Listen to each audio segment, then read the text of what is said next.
Salve, salve galera! Tudo bem com vocês? Aqui é o professor Fernando com conteúdo de Química da segunda série do Ensino Médio Normal da Secretaria de Educação do Estado do Rio de Janeiro.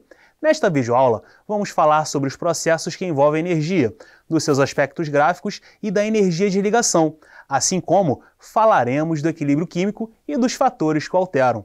Espero aqui contribuir com seu desenvolvimento e colocar você em contato com a nossa grande área de conhecimento, que é o das ciências da natureza e suas tecnologias. Vamos considerar um sistema contendo álcool e oxigênio. Se a queima do álcool for provocada por uma chama ou faísca elétrica, por exemplo, uma certa quantidade de energia será liberada nessa reação, e essa energia será transferida desse sistema para as vizinhanças. Em outras palavras, a queima é um processo, que é uma reação química, que libera calor.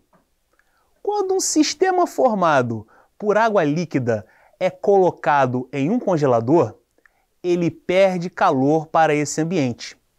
E em decorrência disso, ocorre o congelamento. Assim, quando a água líquida passa para a fase sólida, também ocorre um exemplo de processo, que é a mudança de fase, liberando calor, que é denominado processo exotérmico.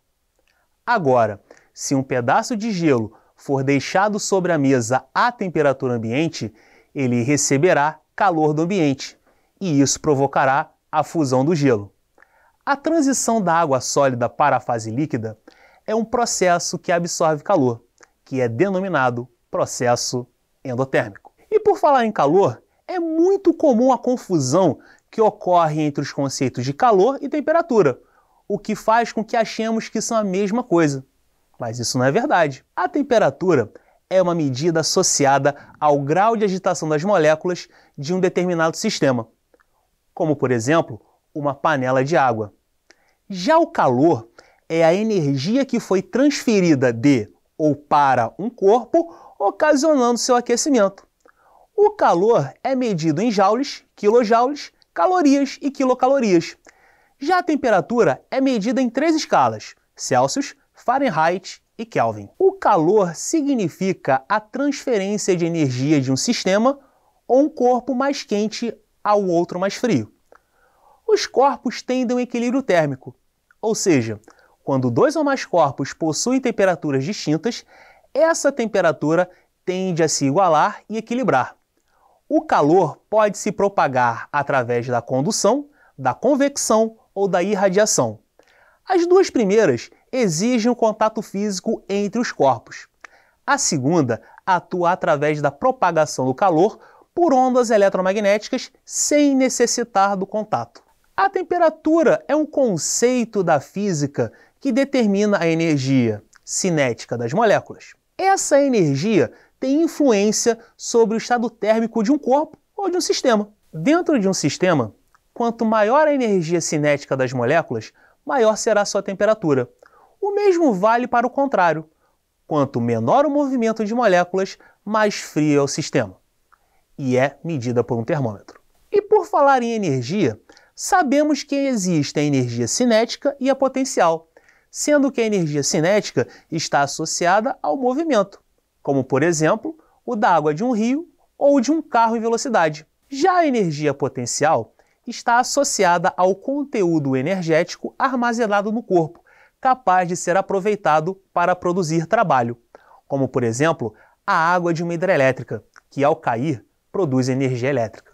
Vamos agora verificar um processo para se calcular a entalpia de uma reação, utilizando apenas as energias das ligações contidas nos compostos, que é a energia de ligação, sendo a energia absorvida na quebra de 1 mol de ligações no estado gasoso, a 25 graus Celsius e 1 atmosfera. Com isso, para que ocorra a reação, devemos realizar a quebra das ligações dos reagentes, onde nessa etapa precisa receber calor, ou seja, é um processo endotérmico. Já quando as substâncias são formadas, tendem a liberar calor, ou seja, um processo exotérmico.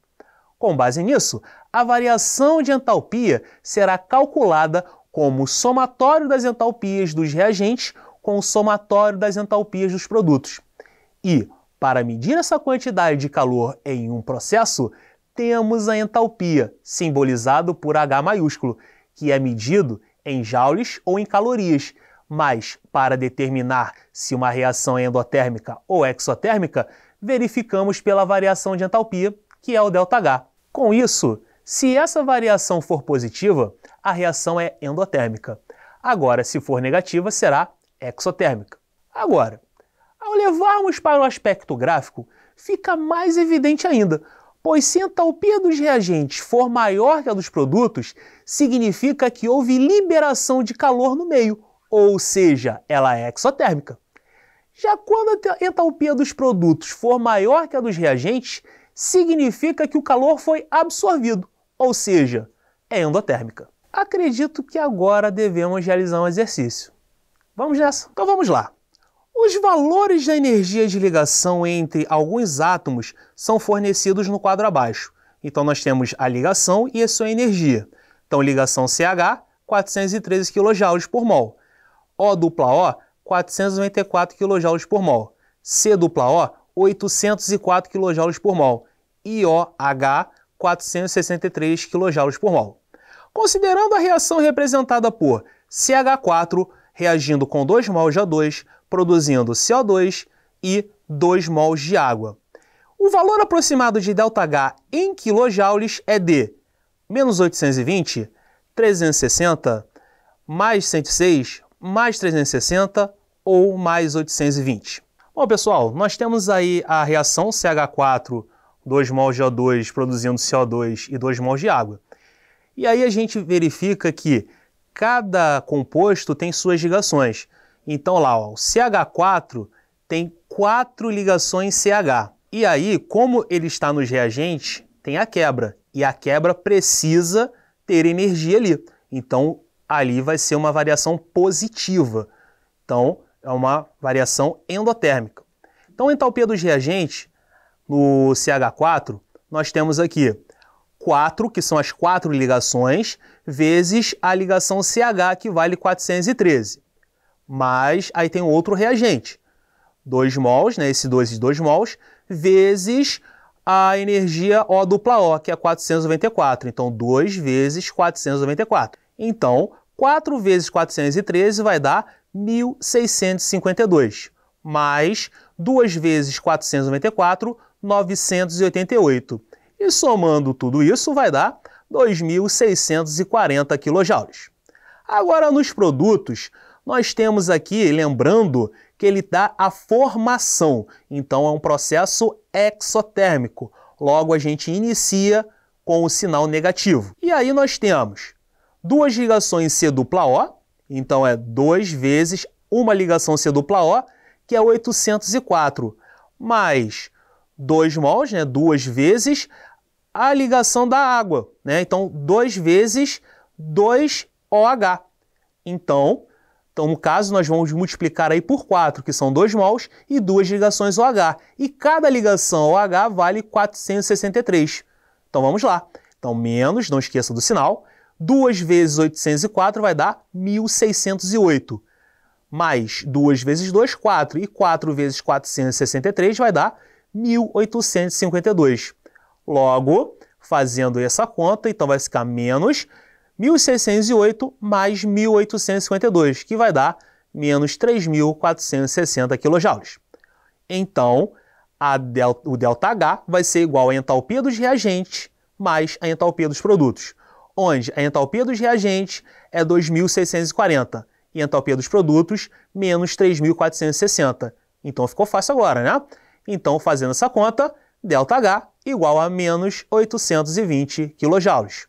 Com isso, a alternativa correta, alternativa de letra A. Equilíbrio químico é o nome dado ao ramo da fisicoquímica que estuda toda e qualquer reação reversível, na qual existem 2 reações possíveis, uma direta, em que os reagentes se transformam em produtos, e uma inversa, em que os produtos se transformam em reagentes. Essas reações apresentam a mesma velocidade. Para que ocorra um equilíbrio químico, são necessários 3 fatores. O primeiro é que a reação deve ser reversível. Segundo, a velocidade da etapa direta tem que ser igual à da etapa inversa. Note que, à medida que o reagente é consumido, o produto é formado. E a última, a reação ocorrendo em ambiente fechado. A constante de equilíbrio pode ser representada em relação à concentração, que chamaremos de Kc, e em relação às pressões parciais, que chamamos de Kp. No Kc, é a relação estabelecida entre as concentrações em mol por litro de produtos e reagentes em uma reação, sendo elevadas aos seus respectivos expoentes, que serão os coeficientes estequiométricos, ou seja, aqueles que irão balancear a equação. Lembrando que para estar na constante, o composto deve estar no estado aquoso, Aq, ou gasoso, G.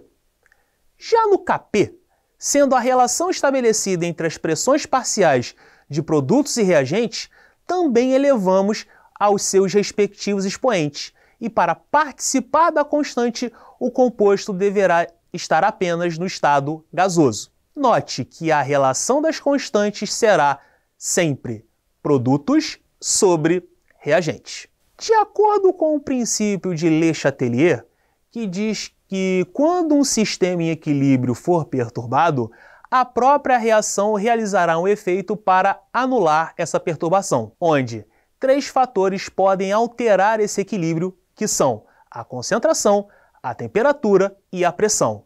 Então, vamos verificar cada um desses fatores. Se a concentração de um participante for aumentada, ocorrerá o deslocamento do equilíbrio no sentido contrário ao aumento. Porém, se a concentração do participante for reduzida, ocorrerá o deslocamento do equilíbrio no sentido da diminuição. O aumento da temperatura de uma reação em equilíbrio favorece para que as moléculas se choquem mais, enquanto que a diminuição da temperatura diminui a agitação delas e, consequentemente, os choques.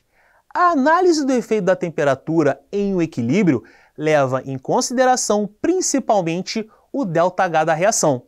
Então, aumentando a temperatura, o equilíbrio desloca para a esquerda, por ser o sentido da reação endotérmica, já que o ΔH é negativo. Diminuindo a temperatura, o equilíbrio desloca para a direita, por ser o sentido da reação exotérmica, já que o ΔH é negativo. A variação da pressão só promove deslocamento em equilíbrios que apresentam componentes gasosos, já que quando ela é aumentada, as moléculas ampliam os choques entre si e quando a pressão é diminuída, elas diminuem os choques entre si. Os choques entre as moléculas aumentam com o aumento da pressão, porque o volume, o espaço que nós temos ali, é diminuído consequentemente, enquanto que a diminuição da pressão é acompanhada com o aumento do volume.